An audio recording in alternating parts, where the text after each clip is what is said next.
Burkina Faso is at a turning point. A new era of leadership, self-reliance, and national pride is unfolding before our eyes. In the heart of this transformation stands a man whose vision and determination are reshaping the destiny of his people. President Ibrahim Traoré. Unlike many African leaders who rely on foreign companies for national development, Traoré is leading a movement that prioritizes local labor, community-driven initiatives, and true independence. His leadership is not just about policies. It is about revolutionizing the way Burkina Faso builds, defends, and sustains itself. Today, we take a deep dive into the impact of his leadership, focusing on infrastructure, security, economic policies, and his unwavering stance against neocolonialism. This is a leader who is not waiting for permission from the West to develop his nation. He is not outsourcing Burkina Faso's future to foreign companies. Instead, he is putting tools in the hands of his own people, training them, empowering them, and ensuring that the wealth of the nation stays within the nation. One of the most striking aspects of President Traoré's leadership is his commitment to using local labor for infrastructure development. This stands in stark contrast to other African leaders who readily award multi-million-dollar contracts to foreign corporations, often European or Chinese, while neglecting the potential within their own borders. But Traoré understands that true development does not come from dependency. It comes from self-reliance. It comes from investing in the hands and minds of your own people. This philosophy is embodied in the Faso Mêbo presidential initiative.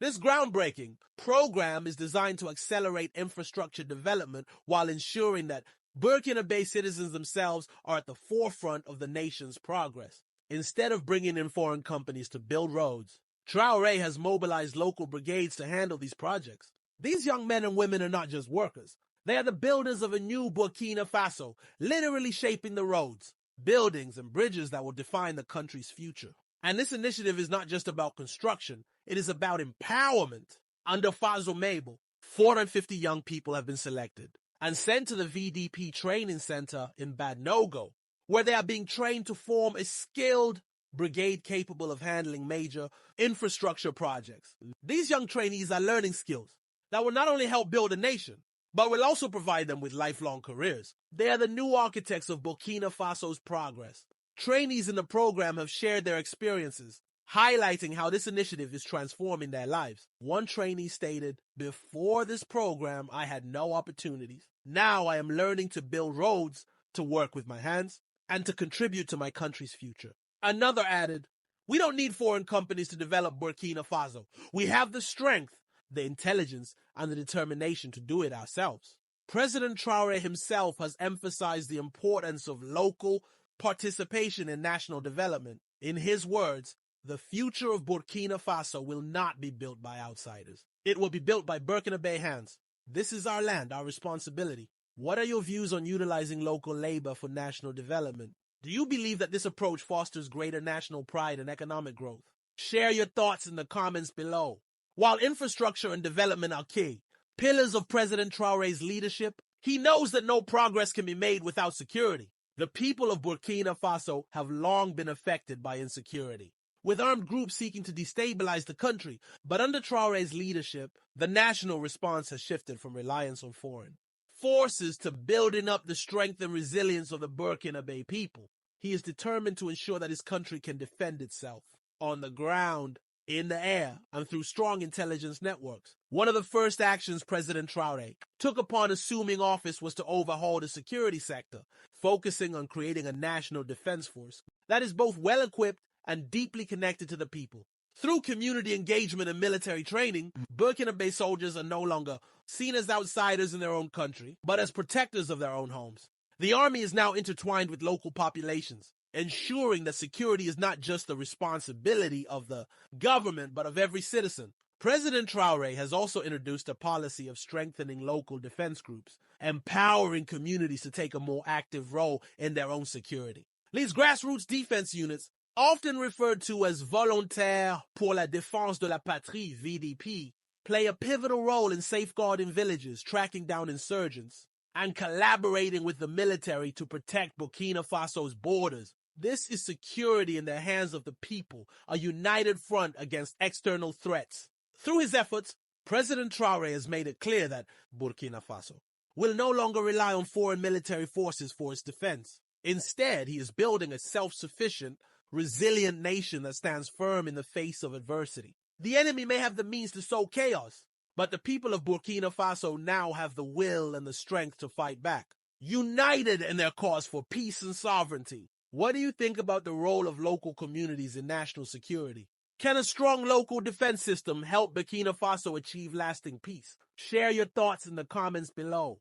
Alongside security, President Traoré's vision extends to economic sovereignty. For far too long, Burkina Faso and many African nations have been dependent on foreign aid and international loans.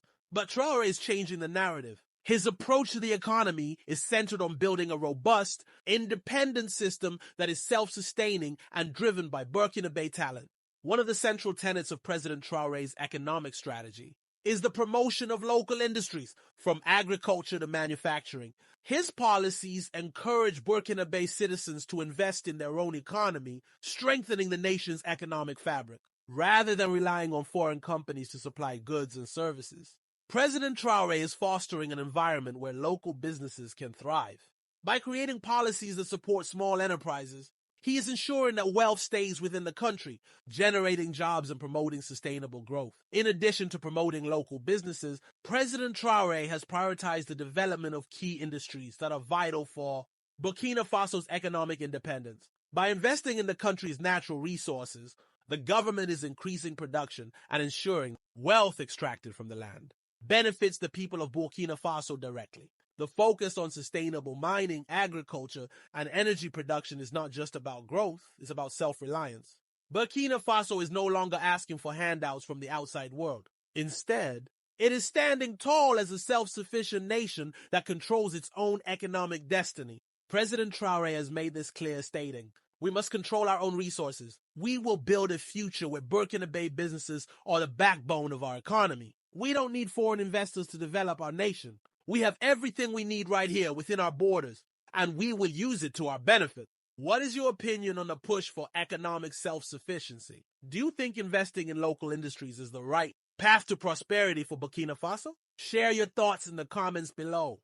Perhaps one of the most defining aspects of President Traoré's leadership is his unwavering stance against neocolonialism. While many African leaders have fallen prey to foreign influence and the control of multinational corporations, Traoré is carving a new path for Burkina Faso. He understands that true independence is not just about political sovereignty. It is about economic freedom, cultural pride, and the refusal to be dictated to by foreign powers. On March 17, 2025, President Ibrahim Traoré received former Togolese international Emmanuel Adebayor, alongside former Stallions captain Charles Kabore, ambassador for sport in Burkina Faso. The purpose of this meeting was to discuss the future of African football, a sector where Traoré sees enormous potential for unity and progress. Adebayor committed to working with other former internationals to support the development of African football,